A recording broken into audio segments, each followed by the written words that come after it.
आगे बढ़ेंगे। जब सभी विषय बेहतर होगा तो टॉपर्स हम भी बनेंगे।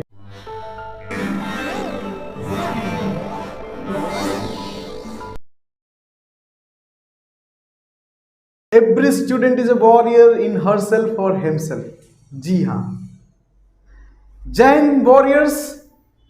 हम इसी विश्वास के साथ कि every student is a warrior, मतलब हर विद्यार्थी अपने आप में एक योद्धा है और हर योद्धा आप अपनी जंग को जीतने के लिए तैयार हैं। और हमारे साथ फिर से अपने 26 अप्रैल यानी बोर्ड एग्जाम्स को बेहतर करने के लिए आप हमारे साथ जुड़ चुके हैं और जुड़ेंगे और इसको अच्छा करेंगे और जंग को जीत में बदल देंगे। तो उसी के साथ क्रैश कोर्स हम लोग लेके आए हैं और क्रैश कोर्स में हम लोग जैसा कि पढ़ा रहे हैं, और आप लोगों ने पहले भी वीडियोस देखा है मैथ्स का। आज हम लोग अलजेब्रे का सेकंड चैप्टर जिसको बोलेंगे अर्थमेटिक प्रोग्रेशन, वो पढ़ने जा रहे हैं। So be ready and attentive to grasp the knowledge of arithmetic progressions. तो बिल्कुल तैयार हो जाइए हमारे साथ। 30 से 40 मिनट में अर्थमेटिक प्रोग्रेशन को खत्म करने जा रहे हैं। तो अर्थमेटिक प्रोग्रेशन, जी हाँ, हम लोग जानते हैं कि अलजेब्रा सबसे ज्यादा वेटेज मिल रहा है इस बार सेकंड टर्म में। 10 मार्क्स आ रहे हैं सेकंड टर्म में अलजेब्रा से, जिसमें 2 ही चैप्टर है, एक क्वाड्रेटिक इक्वेशन और दूसरा अर्थमेटिक प्रोग्रेशन। तो अर्थमेटिक प्रोग्रेशन को पढ़ने जा रहे हैं। तो आइए शुरू करते हैं अर्थमेटिक प्रोग्रेशन। तो क्या है, तो पहले जानते हैं बैकग्राउंड, जानते हैं है कि नहीं। कोई चैप्टर अचानक थोड़ी हम लोग पढ़ते हैं, ये हमारी खासियत है कि हम उसके बारे में पहले समझेंगे कि बैकग्राउंड क्या है। तो क्या पहली बार पढ़ने जा रहे हैं क्या? नाम तो पहली बार सुन रहे हैं अर्थमेटिक प्रोग्रेशन, जी हाँ, लेकिन आप इसके जो बचपन से पढ़ते क्या रहे थे, पैटर्न के नाम से। याद करिए अपने बचपन को, जब आप 4, 5, 6 में थे तो एक पैटर्न नाम का एक चैप्टर हुआ करता था मैथ्स में, और उसके बारे में हम लोग पढ़ते थे। बिल्कुल याद आया ना। तो पैटर्न होता क्या है? पैटर्न एक ऐसा सीरीज होता है, एक ऐसा अरेंजमेंट होता है जिसका एक फिक्स्ड रूल होता है। बिल्कुल सही, जो रीजनिंग में होता है, हाँ ऐसा ही कुछ रीजनिंग ही है। और रीजनिंग में इससे सवाल आते हैं, लेकिन इसको थोड़ा सिस्टमेटिकली है कि ये इसका फिक्स्ड रूल है। ये मैथ्स का चैप्टर बन गया है ना, जहां अनिश्चितताएं कम है, यहां फिक्स्ड है। आइए पैटर्न से ही निकला है। पैटर्न होता क्या था, तो हम जानते थे कि एक systematic arrangement of number, text, figure etcetera, that is called pattern. यानी कि पैटर्न एक ऐसा व्यवस्थित संख्याओं का क्रम होता है, या फिर कह सकते हैं कि पिक्चर हो सकता है, कोई टेक्स्ट हो सकता है, जिसमें उसके नियम को समझकर उसके अगले संख्या को, अगले सदस्य का भविष्यवाणी की जा सकती है।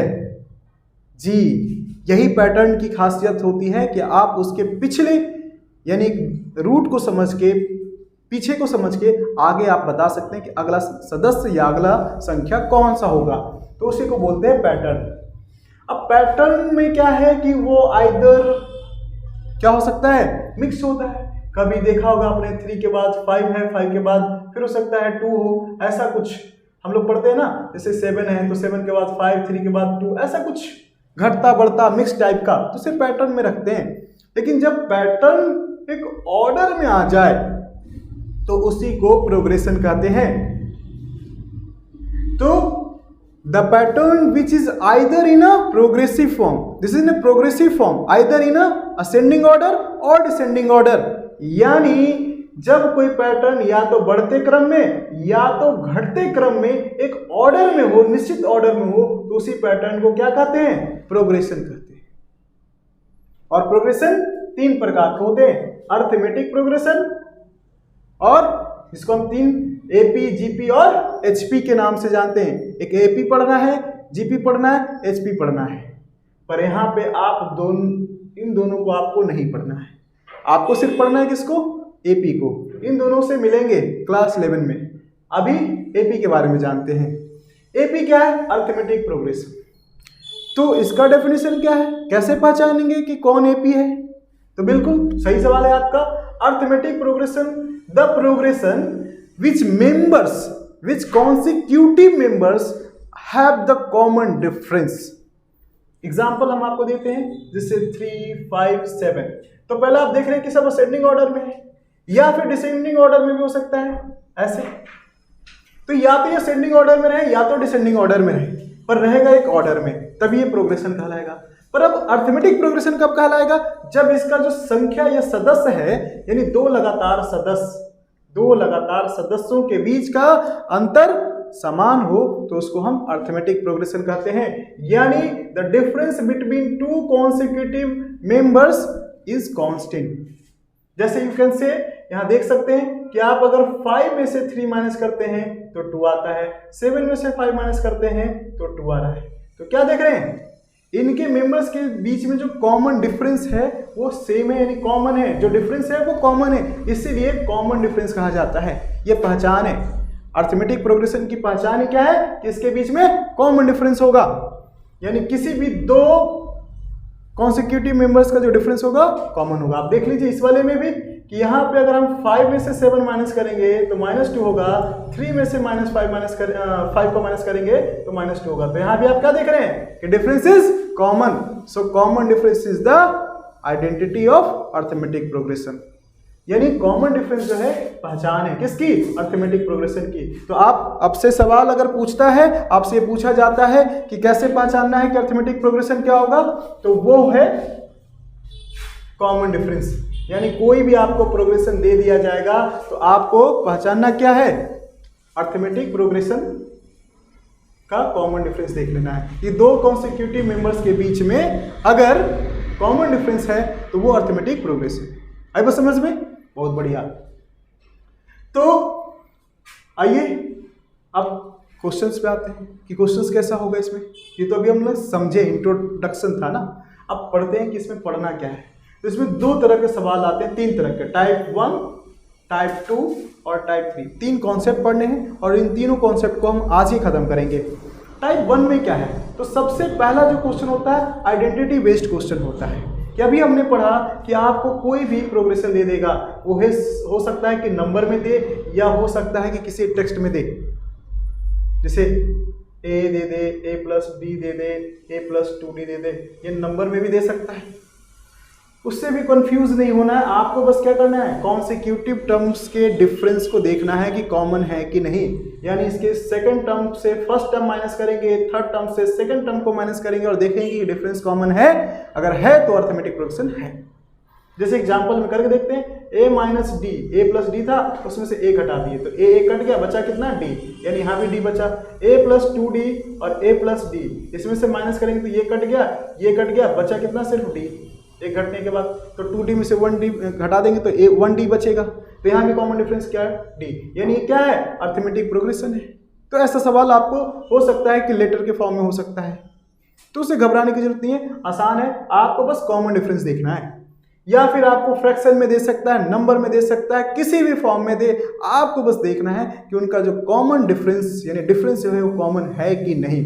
तो बस बहुत आसान सा सवाल है, आइडेंटिटी बेस्ड क्वेश्चन। दूसरा, अभी हमने पढ़ा था कि पैटर्न की पहचान ही ये है कि हम उसके अगले टर्म का प्रेडिक्ट कर सकें, यानी प्रेडिक्शन मतलब भविष्यवाणी। तो भविष्यवाणी कैसे करेंगे? कुछ तो फॉर्मूला होगा। तो बिल्कुल, तो ये एक जनरल फॉर्मूला है जिसको हम बोलते हैं nth टर्म, nवां टर्म। यानी कोई भी अगर अर्थमेटिक प्रोग्रेशन है तो उसका कोई भी अगले टर्म की भविष्यवाणी हम कर सकते हैं। और वो कैसे? इस मंत्र से। यही है वो मंत्र यानी फॉर्मूला। इस फॉर्मूले या मंत्र की मदद से आप भविष्यवाणी कर सकते हैं। समझ लीजिए, कहते हैं ना भविष्यवाणी नहीं की जा सकती है, पर हर जगह नहीं, यहाँ पे की जा सकती है। एग्जैक्टली। अब हम आपको करके दिखाते हैं। देखिए 3, 5, 7 ... यानी आगे भी कोई मेंबर होगा, है कि नहीं? हम समझ लेंगे कि अर्थमेटिक है कि नहीं। तो देख लेते हैं, 5 में से 3 माइनस किया 2, 7 में से 5 माइनस किया 2, इसका मतलब कॉमन डिफरेंस है, यानी अर्थमेटिक प्रोग्रेशन है। तो अब भविष्यवाणी करते हैं। तो कैसे भविष्यवाणी करेंगे? तो आइए देखते हैं जरा कि भविष्यवाणी कैसे करना है। बोल देगा कि इसका 10th टर्म बताइए कि क्या होगा।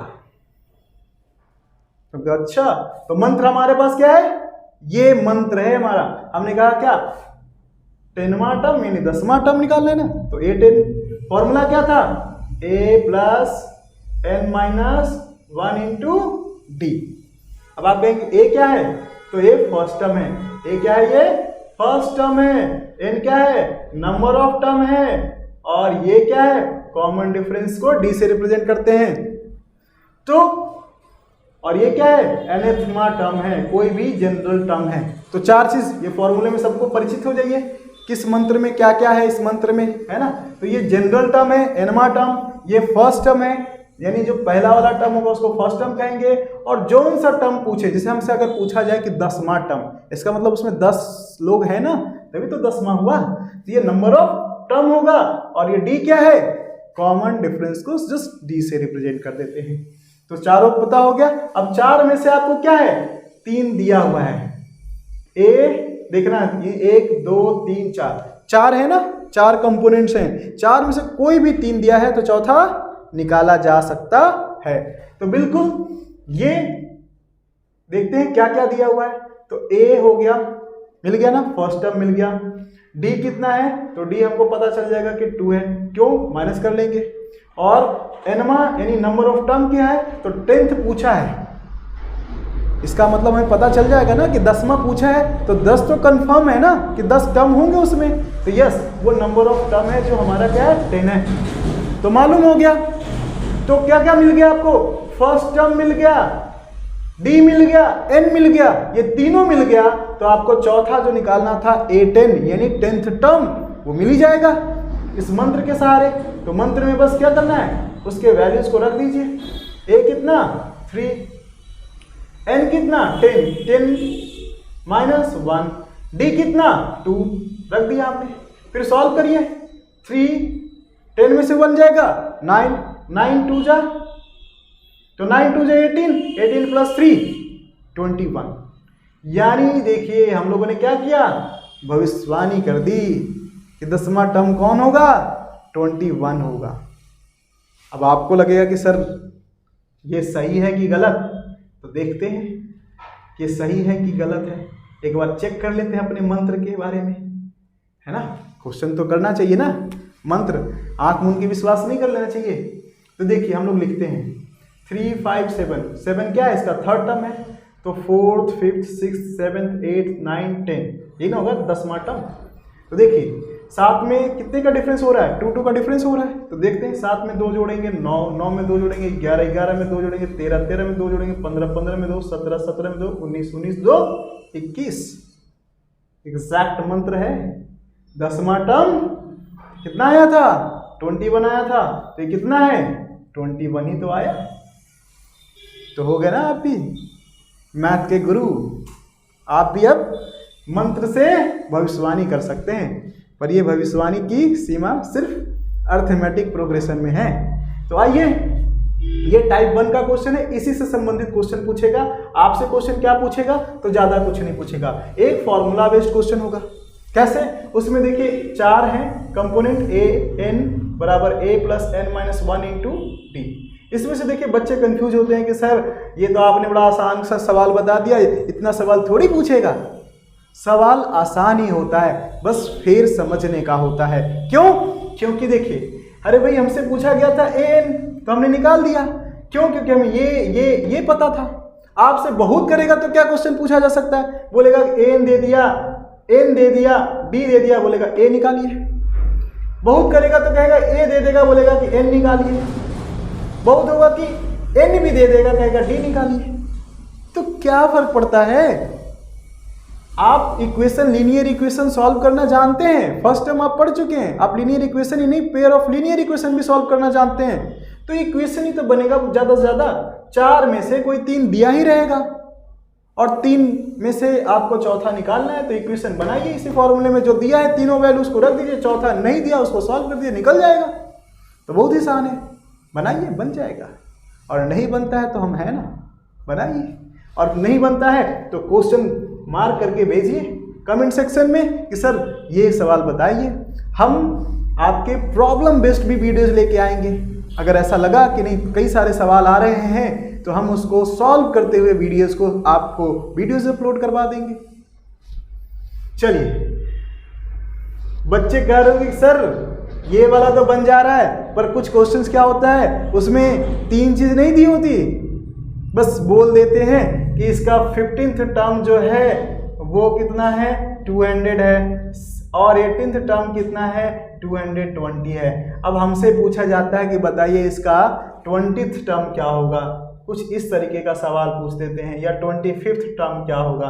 तो सर अब यहाँ बताइए कि तो कुछ नहीं दिया है कि नहीं, कहना भी उनका सही है, पर हम चाहेंगे कि आप थोड़ा समझिए, डायरेक्टली नहीं दिया है पर इनडायरेक्टली दिया हुआ है। जब आपसे कहा गया कि 15th टर्म 200 है और 18th टर्म 220 है, तो डायरेक्टली ए और डी और एन तो नहीं दिया, पर हाँ कुछ तो दिया है, उसको अपने अनुसार हम यूज कर सकते हैं।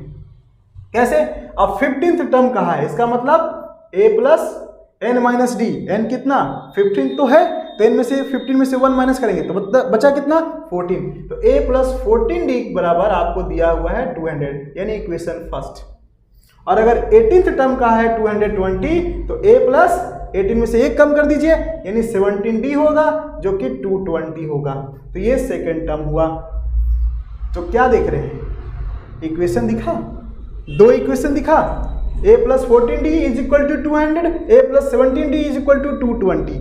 तो क्या दिख रहे हैं, linear equation in two variable. याद करिए x y linear equation in two variable. और वहां तो आपको linear equation in two variable में मैच कराना पड़ता था, हर बार आपको सेम नहीं होता था, x या y को मैच कराने के लिए कुछ मल्टीप्लाई करना पड़ता था, डिवाइड करना पड़ता था। यहाँ तो आपको फर्स्ट टर्म हमेशा और हमेशा क्या मिलेगा, सेम मिलेगा। तो करना बस क्या है, इनको डिफ्रेंशिएट कर दीजिए, 2 में से 1 माइनस कर दीजिए, तो क्या होगा, ये लीनियर इक्वेशन सॉल्व हो जाएगा। क्यों? क्योंकि a में से 1 कट जाएगा, 17d में से 14d माइनस करेंगे तो 3d बच जाएगा, और इसकी जो वैल्यू है 220 में से 200 माइनस करेंगे तो 20 बच जाएगा। अब d बराबर क्या आ जाएगा, 20/3 आ जाएगा। कट के जो भी आए, अब यहाँ फ्रैक्शन में है, पर जो भी आएगा तो, और वो जो d आ जाएगा तो a फाइंड कर लेंगे। आप linear equation in two variable में पढ़ा है कि एक वैल्यू से दूसरी वैल्यू को फाइंड कर सकते हैं, तो आपको a और d मिल ही जाएगा। और अगर a और d मालूम है तो आपसे पूछे जो पूछे, क्या पूछा था, 25th टर्म पूछा था, तो भाई 25th टर्म है तो इनडायरेक्टली ये कह तो रहा है कि इसका नंबर ऑफ टर्म कितना है। आपसे नंबर ऑफ, बच्चे कहते हैं कि नंबर ऑफ टर्म कहाँ दिया है सर, a तो चलिए मिल गया, d तो मिल गया, नंबर ऑफ टर्म भी तो चाहिए, वो दिया कहाँ है। तो बच्चों ये समझिए कि 25th टर्म पूछा जरूर है, लेकिन इतना तो कंफर्म कर रहा है ना कि उससे पहले 25वां यानी 25वां टर्म से पहले टोटल कितने होंगे, 25 टर्म तो होंगे ना, 25वां से पहले 24 टर्म तो है ना, यानी आपको टोटल पता चल जाना चाहिए कि नंबर ऑफ टर्म्स उस सवाल में इंक्लूडेड है 25 टर्म्स हैं। कितने हैं 25, तो n भी मालूम हो गया कि 25 है, तो क्या a 25 नहीं निकल जाएगा, आसानी से निकल जाएगा, क्योंकि a 25 बराबर क्या है, a प्लस 24d तो होगा, क्योंकि n माइनस 1 यानी 25 में से 1 माइनस करेंगे तो 24 बचेगा, 24 इंटू डी, तो क्या हो जाएगा, a की वैल्यू ऑलरेडी मालूम है, d की वैल्यू मालूम है, 24 तो नंबर ऑफ टर्म्स पता ही है। तो बस बहुत ही आसान है, इक्वेशन बेस्ड ही क्वेश्चन बना सकता है। तो टाइप 1 बहुत ही आसान है, टाइप 1 में आपसे मुझे लगता है कि सारा सवाल बन जाना चाहिए, और अगर फिर भी नहीं बनता है तो हम हैं ही आपके साथ, जरूर पूछिए। तो आगे बढ़ते हैं बिना देर किए हुए। तो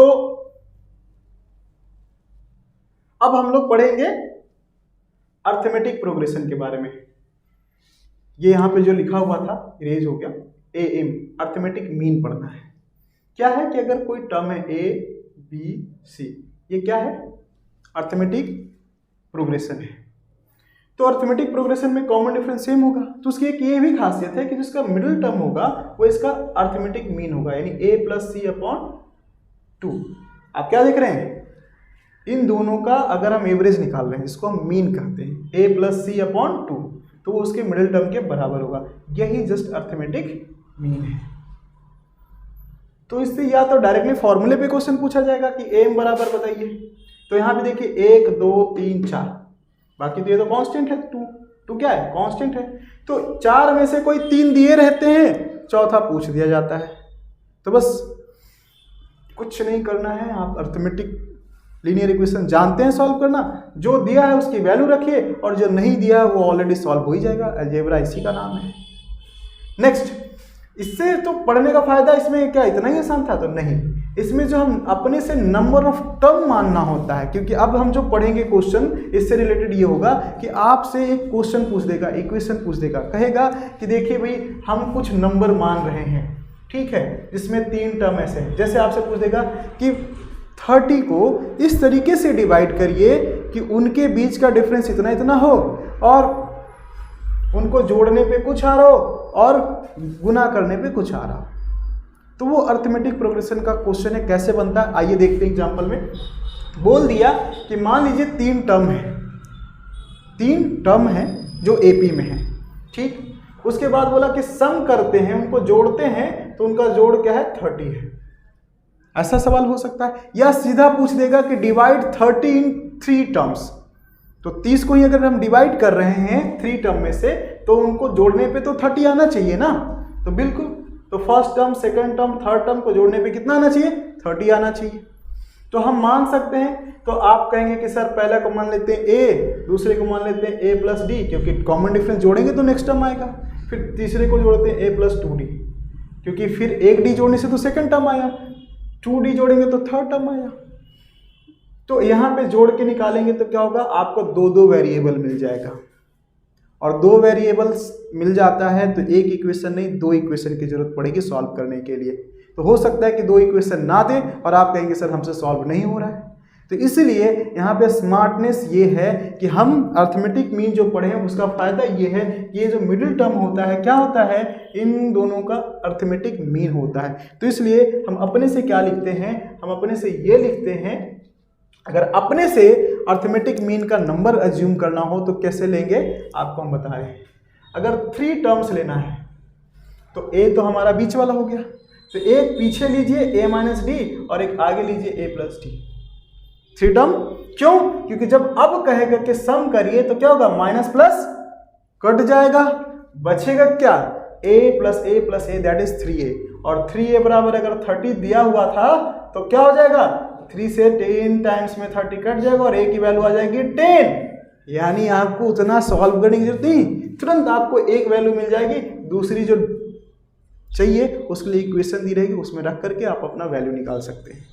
तो बहुत आसान है इसमें। तो 3 टर्म देना हो तो ऐसे मानना है, 4 टर्म होगा, 5 टर्म होगा तो कैसे मानना है, बस आपको लिखा हुआ होगा भी बुक में। फिर भी हम आपको बताते हैं कि बीच वाला टर्म मानिए पहले, इससे एक पहले मान लीजिए, एक बाद में मान लीजिए, ठीक है। एक फिर क्या हो जाएगा? तो एक देखिए, अगर हमको 4 टर्म मानना हो तो a प्लस डी होगा, a माइनस डी होगा, फिर a प्लस डी होगा, सॉरी a माइनस 2d कर लीजिए, हाँ a माइनस 2d हो गया, a माइनस डी हो गया, a प्लस डी हो गया, a प्लस 2d हो गया। देखिए अल्टरनेट साइन हमने क्यों लिया? क्योंकि अगर हम सबको जोड़ेंगे तो minus 2d plus 2d cut जाएगा, माइनस डी और प्लस डी कट जाएगा, बचेगा सिर्फ 4a। तो आपको 4a मिल जाएगा तो a की वैल्यू मिल जाएगा। अगर 5 टर्म लेना हो तो क्या करेंगे? a माइनस 2d मान लेते हैं, a माइनस डी मान लेते हैं और a रख लेते हैं, यानी मिडिल टर्म क्या रखते हैं? a रखते हैं। a में से एक बार माइनस डी करेंगे, एक बार माइनस 2d करेंगे, ये पीछे, उसी तरह से आगे a प्लस डी करेंगे और फिर क्या करेंगे? a प्लस 2d करेंगे। ऐसा इसलिए कि हम इनको जब जोड़ेंगे आपस में तो यहाँ कट जाएगा और बचेगा सिर्फ 5a, और 5a मिल जाएगा तो a की वैल्यू मिल जाएगी, और a की वैल्यू मिल जाती है तो आप कॉमन डिफरेंस निकाल सकते हैं, और a और d मालूम है तो आप उस सवाल का जो भी पूछा जा रहा है आप इजीली निकाल सकते हैं। तो बहुत आसान है। तो ये था इसका रोल अर्थमेटिक मीन का। अब लास्ट जो आपको पढ़ना है बहुत ही आसान, टाइप 3, इसमें आता है सम ऑफ n टर्म। ये भी क्या है? भविष्यवाणी करने का सवाल है। तो मुझे लगता है भविष्यवाणी करना तो हम सभी जानते हैं ना। पहले ही बताते सर हमारे एग्जाम में हमारा नंबर क्या आएगा, सर हमारा इस बार रिजल्ट कैसा आएगा, क्योंकि हमारे ज्योतिष विद्या इसी पे तो विकसित हो गई है। तो भविष्यवाणी हम सब जानना चाहते हैं कि हमारा आज के 2 साल बाद क्या होगा। तो फिलहाल अभी हम आपको मंत्र जिंदगी से संबंधित तो नहीं बता पाएंगे, फिलहाल अभी आपको हम अर्थमेटिक प्रोग्रेशन से संबंधित भविष्यवाणी करना सिखा रहे हैं। तो आइए सम ऑफ टर्म देखिए, यहाँ सम ऑफ n टर्म्स क्या होगा? सिंपल ऐसे बोल देगा कि जैसे मान लीजिए अर्थमेटिक प्रोग्रेशन है AP 3 5 7 9, ठीक। अब आपसे बोल देगा कि 10 टर्म तक, अभी क्या पूछ रहा था कि 10वां टर्म निकालिए, लेकिन अब पूछेगा कि 3 से लेकर के 10th टर्म तक जो भी है जोड़ दीजिए। क्या करना है? जोड़ दीजिए। आपके मन में सवाल आ रहा है सर ये सवाल कहाँ हमें कहाँ हमारे लाइफ में कहाँ यूज होती है? होता है कई बार। आप जैसे मान लीजिए कि आप देख रहे हैं कि आपके पास जो नंबर हैं या फिर ये डेटा कहाँ होता है, बढ़ रहा है, घट रहा है, एक पैटर्न फॉलो हो रहा है, तो आपको जोड़ के बताना होता है कि कितना खर्च बैठेगा या क्या आगे एक्सपेक्टेड हो खर्च आएगा, या जैसे टेम्परेचर ही है तो क्या एक्सपेक्टेड टेम्परेचर रहेगा उस दिन का। तो इसी तरीके से हम यहाँ पे अर्थमेटिक प्रोग्रेशन का अप्लीकेशन करते हैं। तो आइए यहाँ पे इस बार सम है, तो सम बहु दीजिए। बस 2 फॉर्मूला है बस। लेकिन इससे मूव करने से पहले हमने आपको एक फॉर्मूला और लिखा था और इसके बारे में शायद मैं स्किप कर गया। आपने देखा कि एक फॉर्मूला ये था, दूसरा फॉर्मूला ये था। यहाँ एल देख रहे हैं, यहाँ ए था, यहाँ एल था। ये तब जब आपको कोई टर्म निकालना कहे, लेकिन क्या बोले कि लास्ट टर्म से, जैसे नंबर ऑफ टर्म दिए, जैसे कैसे पूछते कि 3, 5, 7 है और लास्ट टर्म ये टोटल 10th टर्म है, इधर से 10वें से पहले, यानी कि इधर से पूछ दे कि अच्छा बताइए 10वें से पहले 3 टर्म पहले कौन सा नंबर होगा, ऐसा सवाल पूछ देगा। तो आपके लिए ये फॉर्मूला यूजफुल है कि अगर लास्ट टर्म से पीछे पूछा कि लास्ट टर्म के पहले, यानी लास्ट टर्म से चौथा या 5वां अगर वैल्यू कौन है, तो इसके लिए ये फॉर्मूला लगाते हैं। तो कुछ नया नहीं है, ये आगे से लेके पूछते हैं कि ये 5वां या 8वां टर्म, ये पीछे से पूछ देता है कि लास्ट फेज से, यानी लास्ट टर्म से 7वां या 8वां टर्म कहाँ होगा। तो उसके लिए ये है।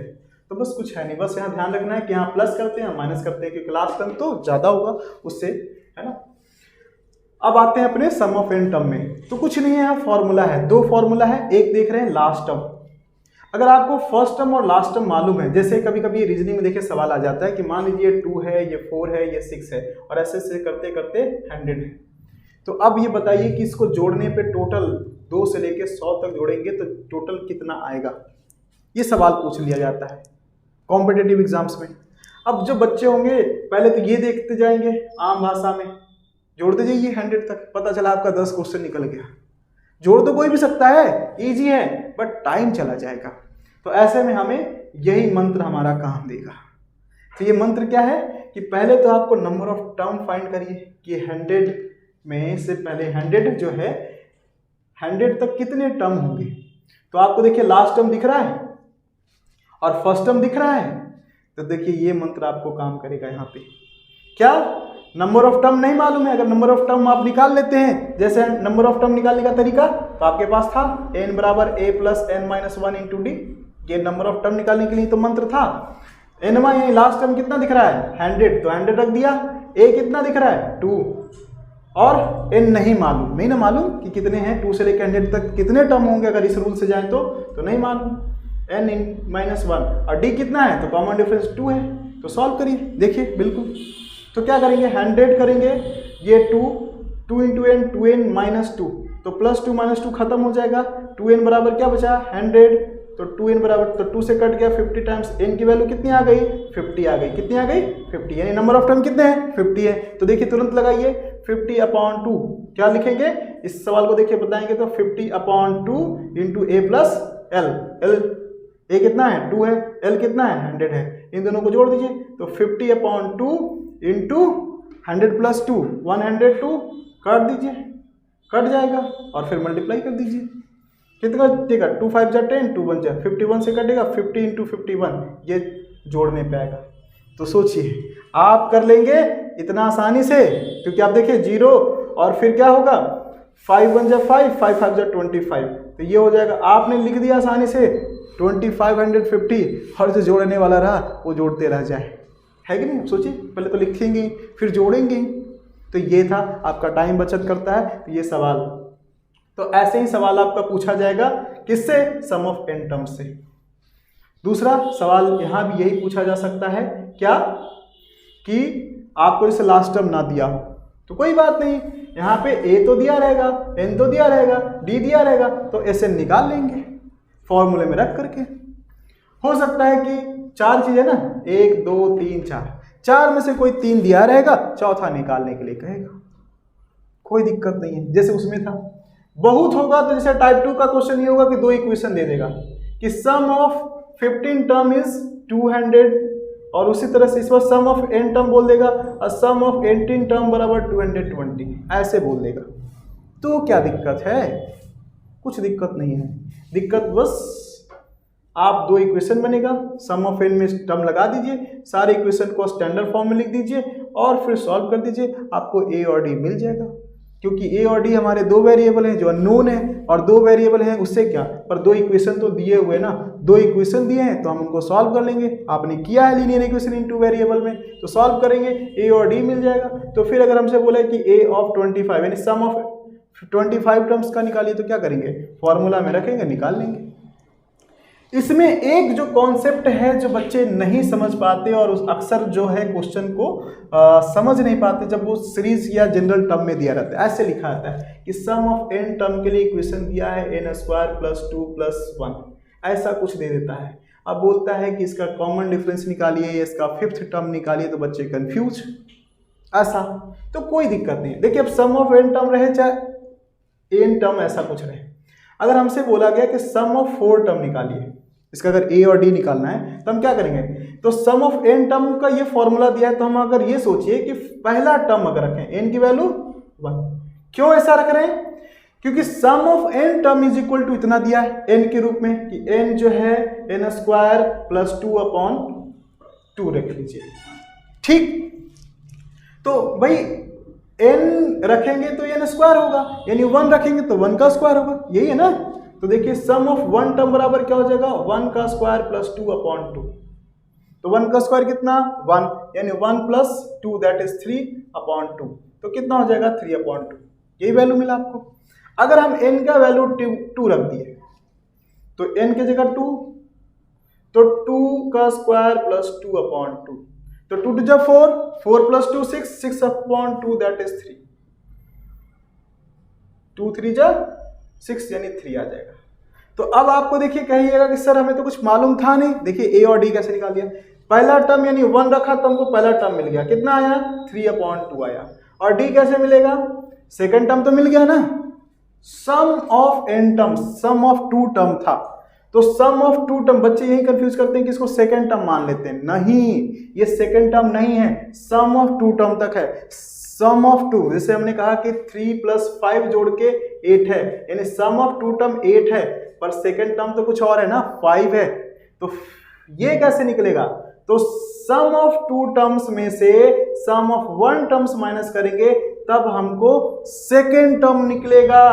तो ये ध्यान रखना चाहिए, यही मेन कॉन्सेप्ट है कि सम ऑफ 2 टर्म आपका निकला है जो 3 है, यानी सेकंड टर्म निकालने के लिए आपको क्या करना पड़ेगा, तो आपको सेकंड टर्म के लिए सम ऑफ 2 टर्म्स यानी sum of 2 term minus sum of 1 term करना होगा, ये ध्यान रखना है। यानी किसी को अगर सम ऑफ n टर्म से अगर nवां टर्म निकालना है तो सम ऑफ n टर्म बराबर क्या होगा, sum of n minus sn minus 1 formula use करना है, ये वाला फॉर्मूला। अगर हमको nवां निकालना है tnवां, तब tnवां टर्म यानी नंबर ऑफ दैट टर्म निकालना है तो sn माइनस 1 करना होगा। ठीक, तो बस तो करिए, सॉल्व करिए। सो इसी के साथ हमारा अर्थमेटिक प्रोग्रेशन भी कंप्लीट होता है और I hope you are doing well for your exam. So मिलते हैं अगले वीडियो में। जय हिंद everyone. So read like that and I hope every student is a warrior in her self और हिमसेल्फ। तो आपकी तैयारी भी उसी तरीके से होनी चाहिए। जय हिंद।